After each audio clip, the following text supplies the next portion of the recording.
하나님의 말씀 요한복음 7장 1절에서 9절입니다. 그 후에 예수께서 갈릴리에서 다니시고 유대에서 다니려 아니하심은 유대인들이 죽이려 함이로라.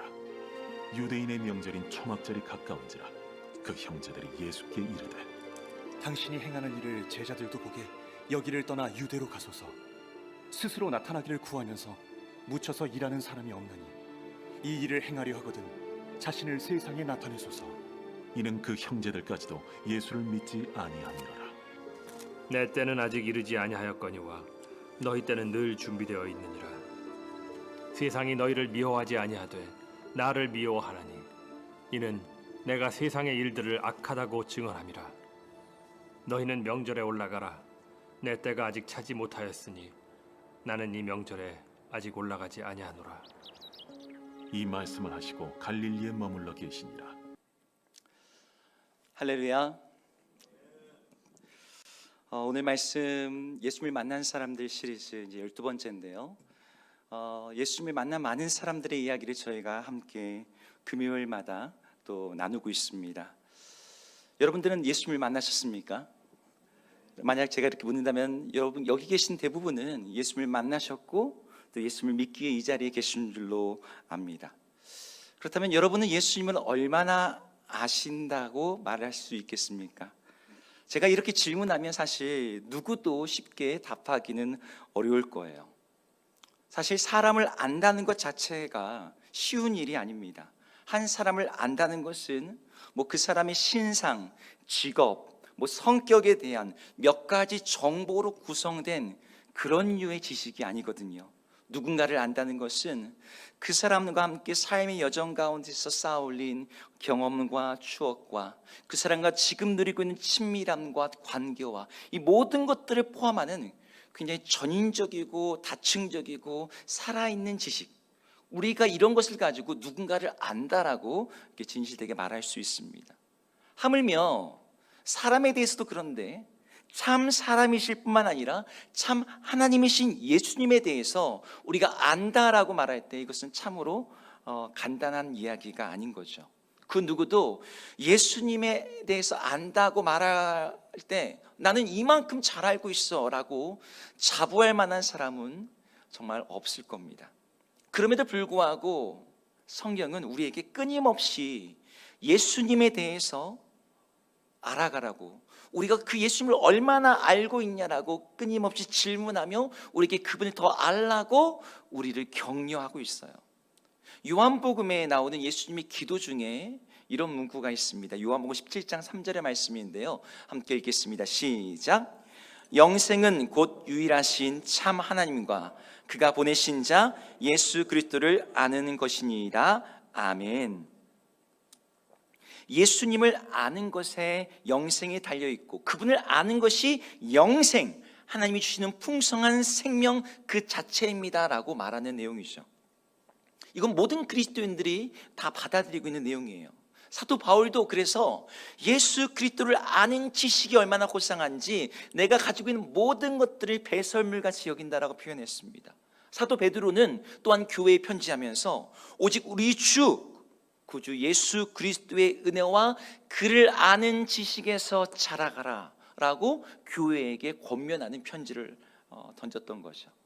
그렇게 우리는 예수님을 아는 것에 대해서 자라가도록 우리 스스로에게 내가 지금 예수님을 얼만큼 아는지 스스로에게도 묻고 이 세상에게도 묻는 거죠. 여러분들이 예수님을 아십니까? 그분이 어떤 분이신지 아십니까? 세상에 대해서 우리는 이 질문을 계속해서 던지고 그들을 도전합니다. 이 질문은 세상에서 가장 중요한 질문이거든요. 이 질문에 대한 대답에 따라서 세상은 나누어지고 영원한 운명이 결정되니까요. 그런데 우리가 이 질문에 대해서 조금만 진지하게 대하다 보면 뒤따르는 연이은 질문들이 그 뒤에 있다는 걸 알게 돼요. 우리는 어떻게 예수님을 더 잘 알아갈 수 있을까? 우리는 어떻게 예수님을 아는 지식에서 더 성장할 수 있을까? 이런 질문인 거죠. 여기에 대해서 우리는 많은 대답들을 가지고 있습니다. 제가 이 질문을 조금 바꿔서 해볼까요? 역사 속에서 실제 있었던 인물 중에 예수님에 대해서 가장 많이 아는 사람이 있다면 그 사람은 누구일까요? 여러분들이 생각하기에 이 사람이 예수님에 대해서 가장 많이 알았을 것 같다, 이렇게 질문한다면 여러분 누구를 떠올리시겠습니까? 머릿속에 떠오르는 사람들이 있을 거예요.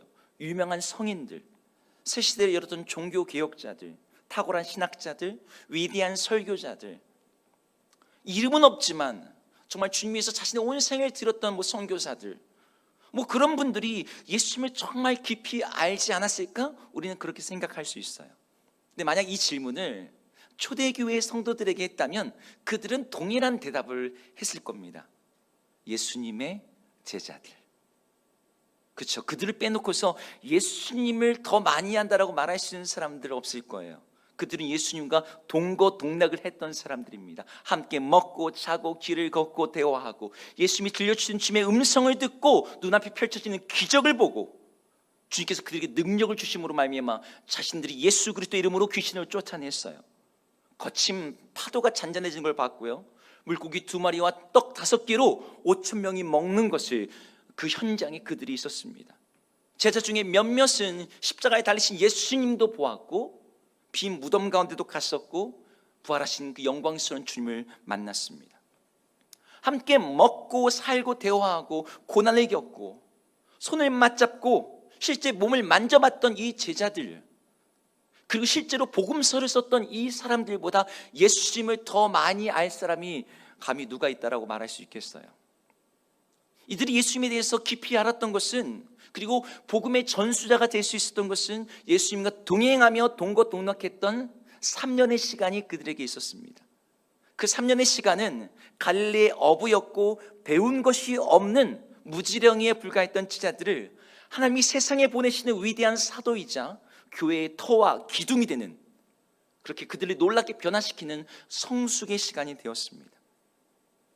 3년의 시간. 그런 점에서 우리는 예수님을 아는 일에 있어서 시간이, 그분과 함께하는 시간이 중요하다라는 내용을 정리할 수 있어요.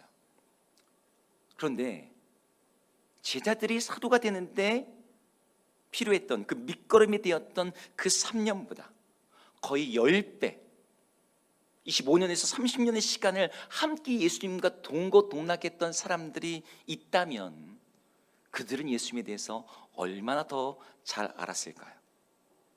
제자들도 알지 못하는 예수님의 비하인드 스토리를 알고 있는 사람들, 그들은 바로 예수님의 가족, 예수님의 동생들이었습니다. 마가복음 6장에는 예수님의 남동생, 마태복음에도 그런데 남동생의 이름이 4명이 나와요. 우리 마가복음 6장 3절의 말씀을 함께 읽어보겠습니다. 시작. 이 사람이 마리아의 아들 목수가 아니냐, 야고보와 요셉과 유다와 시몬의 형제가 아니냐, 그 누이들이 우리와 함께 여기 있지 아니하냐 하고 예수를 배척한지라. 여기에 갈릴리 사람들이 예수님에 대해서 배척하게 될 때 예수님이 형제들이 있다는 거예요. 예수님의 가족을 우리가 알고 있다는 거죠. 여기에 예수님의 4명의 형제가 나오고 이름이 언급되지 않는 여동생들도 나오고 있어요. 예수님과 함께 최소 20년 정도는 같이 살았던 이 동생들, 복음서가 기록하지 않은 예수님의 어린 시절에 대해서 알고 있는 사람들이죠. 이들보다 예수님에 대해서 더 많이 알 사람이 누가 있겠습니까?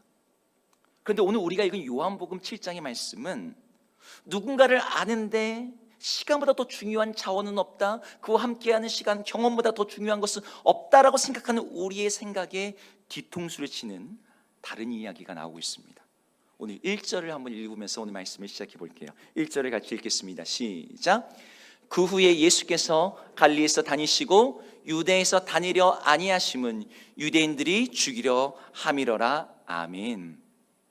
이 요한복음 7장 앞에 6장에는 오병이어의 사건이 있어요. 수많은 사람들이 열광하면서 예수님을 왕으로 세우고자 했습니다. 근데 예수님이 그들에게 굉장히 받아들이기 어려운 그런 말씀을 계속 하시는 거죠. 내가 하늘에서 왔다. 내가 생명의 떡이다. 너희가 내 살을 먹고 내 피를 마시지 않으면 하나님이 주신 그 영생을 얻지 못한다.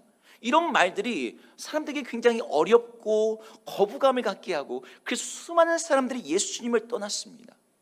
예수님에 대한 인기가 식고 사람들의 열광이 사라지니까 예수님에 대해서 적대적이었던 정치 종교 세력들, 예를 들어서 바리새파, 사두개파, 율법 교사와 서기관들은 이제 예수를 죽이기가 더욱더 쉬워진, 예수를 이제 죽이고자 하는 그 마음 먹는 것이 이제 공공연해지는 그러한 시기였어요. 이런 상황에서 유대인의 명절은 초막절에 가까워오자 예수님의 형제들, 동생들이죠. 그 동생들이 예수님께 이렇게 말하는 거예요. 오늘 3절 4절에 그 동생들이 한 말이 나옵니다. 읽어보겠습니다. 시작. 그 형제들이 예수께 이르되 유대로 가소서. 스스로 나타나기를 구하면서 묻혀서 일하는 사람이 없나니 이 일을 행하려 하거든 자신을 세상에 나타내소서 하니. 아멘. 동생들이 예수님에게 말씀한 내용은 뭐냐면, 당신이 행하는 일을 제자들도 보게 여기를 떠나 유대로 가소서라고 합니다. 여기서 핵심이 되는 말은 당신이 행하는 일이라는 이 말이에요. 4절에도 이 내용이 반복됩니다. 4절에서도 이 일을 행하려 하거든 자신을 세상에 나타내소서. 그래서 계속해서 유대로 가라는 거예요. 동생들이 예수님 보고 갈릴리가 아니라 유대로 가라고 이렇게 재촉하고 권면하는 이유는 그곳에서 자신을 드러내야 되는 일, 예수님이 행해야 되는 어떤 일 때문이라는 거죠. 그 일이 뭘까요? 동생들은 자기들의 형 예수가 남다른 사람이라는 것을 이미 알고 있었어요. 무슨 일을 하거나 특별한 기적을 일으켜서가 아니라 동생들은 같이 살면서 그들의 형의 특별함을 알았을 겁니다. 내 형이지만, 내 가족이지만 보통 사람이 아니야. 그런 말하게 되는 그런 가족 구성원들이 있잖아요. 거기에다가 어머니 마리아가 동생들에게 형의 탄생에 대한 이야기를 안 했을까요? 천사가 와서 전해준 하나님의 메시지, 성령으로 말미암아 잉태된 사건, 동방박사들이 온 이야기, 애굽으로 갔다가 피신했다가 돌아온 이야기. 동생들은 형 예수가 구약 성경에서 말하는 그 메시아일지도 모르겠다라는 것을 세상의 그 누구보다도 더 빨리, 더 가까운 데서 더 실제적으로 알았던 사람들이에요. 그리고 동생 입장에서, 가족 입장에서 우리 형이 메시아가 되었으면 좋겠다라는 바람 또한 내심이 있었을 거예요. 하지만 동생들이 생각하는 메시아, 형 예수에게 바라는 이 메시아의 이미지는 그 시대의 유대인들이 가지고 있던 메시아에 대한 생각과 크게 다르지 않았습니다. 로마 제국의 군대를 무찌르고 다윗 승리를 가져오며 솔로몬의 부귀를 가져올 그런 군사적인 메시아. 우리가 바벨론에 끌려갔었고 헬라의 지배도 받았고 이제 로마의 지배 가운데 있는데 우리에게 자유와 번영과 평안을 가져올 그런 정치적인 메시아. 이런 상황에서 예수님이 30살이 딱 되니까 공생애를 시작하시면서 갈릴리를 두루 다니시면서 외치시는 거죠. 회개하라, 하나님의 나라가 가까이 왔다. 동생들의 마음이 두근거렸을 거예요. 이제 우리 형이, 우리 형 예수가 뭔가를 이제 시작하려나 보다.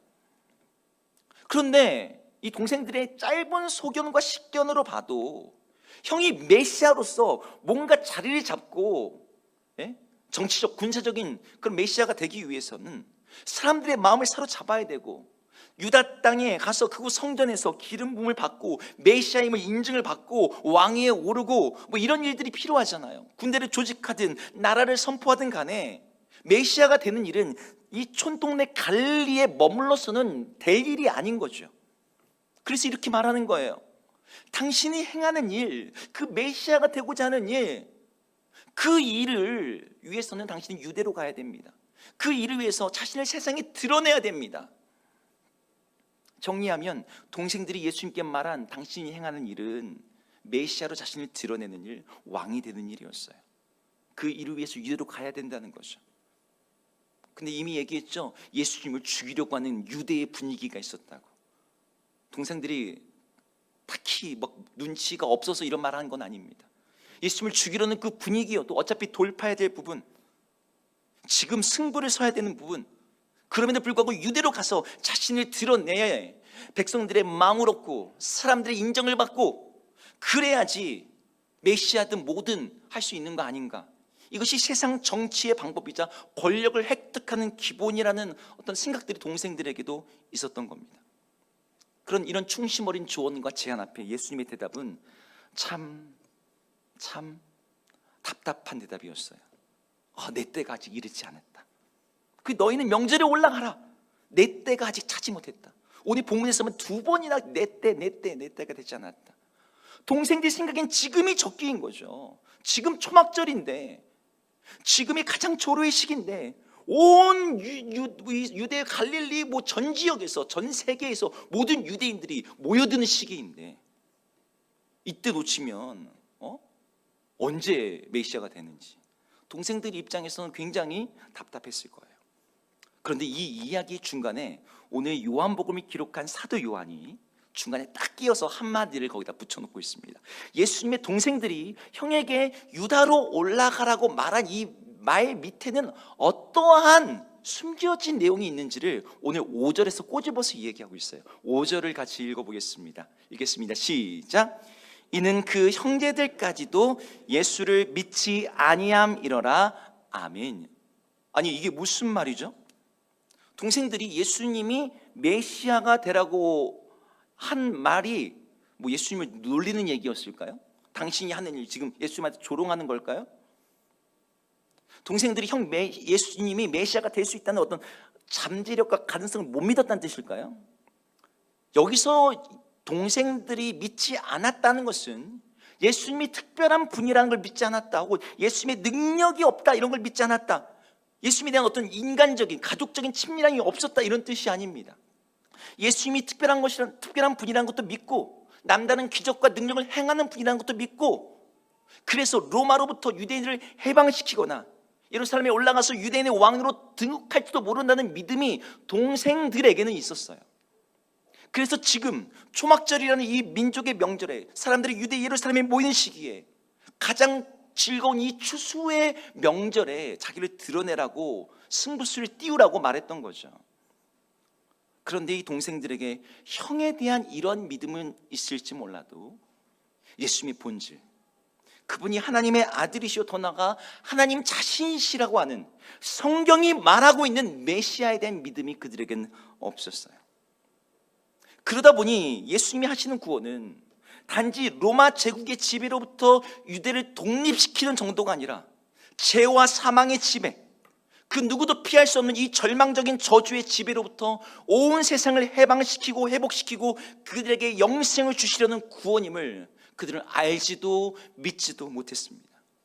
예수님이 등극하고자 하는 왕위가 단지 유대인의 왕이 아니라 하나님의 보좌 우편에 앉으사 온 세상의 왕이 되시고 모든 왕 중에 왕이 되시고 영원 무궁토로 다스리시는 왕이 되실 거라는 그런 믿음이 그들에겐 없었어요.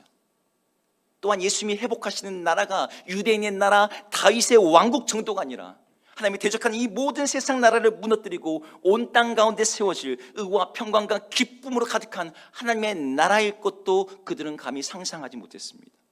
그러다 보니 예수님이 내다보시는 구원을 위한 하나님의 때, 그때가 지금 추수의 잔치가 벌어지고 사람들의 정서가 고양되어 있는 이 초막절이 아니라 하나님의 어린 양이 되어서 십자가에 달려 죽으셔야 되는 6월절이라는 것을 그들은 전혀 생각하지 못했던 거죠. 동생들에게 아마 예수님이 누구냐고 묻는다면 그들이 이렇게 대답했을 거예요. 우리 형 예수가 누구냐고? 누구긴 누구야? 우리 엄마 아들이지. 형이 잘나고 특별한 건 내가 인정해. 형이 말했던 천사 이야기, 동방박사 이야기, 그래 다 진짜라고 인정할게. 형이 여기저기 다니면서 기적 일으킨 거, 하나님의 말씀을 전하면서 복음을 전하는 거, 나 그래 나 다 지지하고 응원해. 하지만 그래도 아무리 그래도 우리 형이 그 정도는 아니지 않아?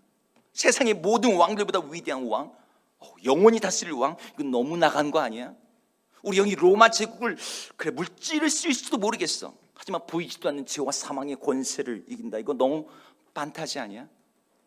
더구나 그렇게 죄와 사망의 권세를 이겨서 우리 형이 영원히 망하지 않는 하나님의 나라를 이 땅 가운데 세우시고 그 나라의 왕이 되시고 이 세상을 구원하는 하나님의 아들이 되신다는 거는, 이거는 내가 가족이니까 알잖아. 내가 형하고 20년 넘게 살았는데.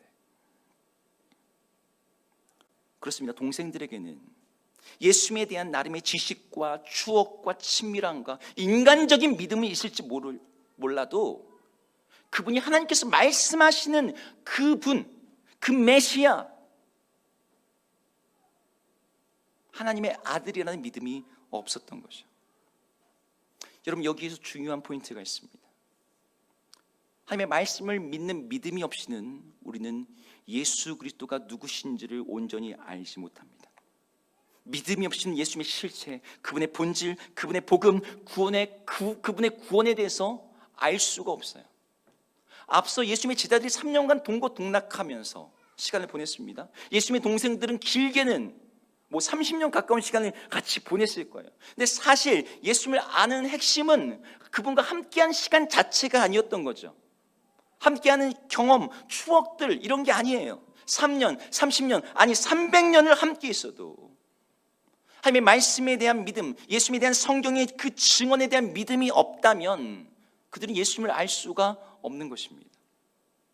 여러분, 너무나 우리가 알고 있는 유명한 말씀 히브리서 11장 6절입니다. 믿음이 없이는 하나님을 기쁘시게 하지 못하나니. 여러분, 그 말씀 뒤에 구절이 뭔지 아세요? 결론이 어떻게 나온 줄 아십니까? 반드시 그가 계신 것과 또한 그가 자기를 찾는 자들에게 상 주시는 이심을 믿어야 할지니라. 이 말씀의 결론이 믿어야 한다는 거예요. 예수님을 아는 것의 본질은 시간이 아니라 믿음인 거예요. 10년, 20년 신앙생활 하면서 우리가 복음을 듣고 말씀을 들어도 예수 그리스도에 대한 지식이 자라가서 하나님을 더 사랑하게 되고 예수님이 왕 되신 삶, 그리스도 중심의 삶으로 나가지 못하는 이유가 있다면 바로 이것입니다. 히브리서 4장에서는 이렇게 이야기해요. 우리 4장 2절의 말씀을 같이 읽어볼까요? 같이 읽겠습니다. 시작. 그들과 같이 우리도 복음 전함을 받은 자이나 들은 바 그 말씀이 그들에게 유익하지 못하는 것은 듣는 자가 믿음과 결부시키지 아니함이라. 아멘. 여기 보니까 복음을 들었대요. 말씀을 들었대요. 근데 그게 아무런 유익이 안 됐다는 거예요. 구원에도 영향이 안 되고 그리스도 안에서 자라나는 것에도 유익이 되지 못했어요. 왜? 듣는 자가 믿음과 결부시키지 아니함이라. 예수님의 동생들이 그랬던 거죠. 이 시대의 많은 성도들이 예수님의 동생들과 같습니다. 나는 예수님을 알아요. 예수님과 함께한 추억이 있고 경험이 있고 예수님과 젊음을 앞에 정말 기도하면서 뜨거운 밤들이 있었어요. 예수님이 뭔가를 하려고 했던 노력들도 있었어요. 그런데 성경이 말하는 예수님에 대한 바른 믿음은 없는 거죠. 오랜 신앙생활을 했음에도 불구하고 자라지 못하고 정체된 사람들에게는 바로 이런 믿음의 부재, 성경적 믿음이라고 하는 뿌리가 없는 경우가 참 많습니다. 특별히 모태신앙이 더욱 그래요. 내가 믿는 예수님이 어릴 때부터 저절로 알게 되었고 저절로 믿게 되었어요. 성경 암송을 하고 귀에 익은 멜로디는 찬송가고 그러다 보니까 그 예수님이 너무나 익숙하고 친밀한 거죠. 그냥 숨쉬듯이 자연스럽게 접하게 된 예수님. 이런 많은 분들 중에 문화적으로 생활 속에서 듣고 알고 저절로 그냥 배우게 된 그 예수님에 대한 어떤 지식은 있지만 성경에서 정말 말하고 있어서 살아계시고 역사하시고 세상을 주관하시는 만왕의 왕이시여 전능하시고 위대하신 하나님으로서의 예수님이 그들의 삶 가운데는 없는 거죠. 왜? 그런 예수님을 그들이 믿지 않으니까요. 여러분, 수박이라는 과일이 있을 때 그 겉을 보고 그 속의 당도와 과즙과 이끼를 알기는 참 어렵습니다. 하물며 그 수박의 겉만 보고 핥으면서 이게 수박의 맛이야, 이게 수박의 색깔이지, 이게 수박의 본질이라고 하면 얼마나 우스운 일이에요. 겉은 초록색이고 맛도 밍밍한데. 예수님에 대해서도 마찬가지죠. 믿음과 결부시키지 못한 예수님에 대한 지식은 진짜 수박을 맛보지 못한 채 겉만 핥고서 수박을 안다고 하는 것 똑같은 일입니다.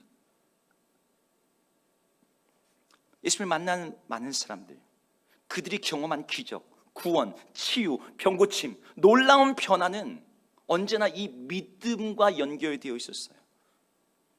여러분, 복음서를 여셔서 그 놀라운 장면들을 보세요. 예수님이 뭐라고 말씀하시는지.